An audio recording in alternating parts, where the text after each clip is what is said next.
আসসালামু আলাইকুম আরহামতুল্লাহ। আশা করি সকলেই ভালো আছেন।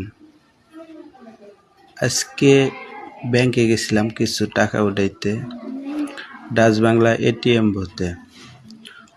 যাওয়ার পরে গেছিলাম ব্যাংকারটা চেক দেওয়ার জন্য যে কত টাকা আছে একটু দেখি। তাই এক ভাই দেখতেছি টাকা বাহির করতেছে, এটিএম থেকে টাকা বাহির করতেছে। টাকাগুলা সম্পূর্ণ নতুন, এবারকারের নিউ আপডেট টাকা। তা আমিও ভাবলাম যে কিছু টাকা উঠাই। পরে 10,000 টাকা উঠাইলাম। টাকাগুলো সেই সুন্দর, আমার কেন জানি খুব ভালো লাগলো, এই কারণে টাকাগুলো উঠাইলাম। টাকাগুলো হইতেছে 2026 সালের নিউ আপডেট টাকা। এবারের ঈদে টাকাগুলো ব্যাংকে ছাড়া হয়েছে। তা টাকাগুলো আমার ভালো লাগলো, তো এই কারণে একটা ভিডিও বানাইলাম। তা কেমন হলো আপনারা একটু জানাবেন কমেন্টে।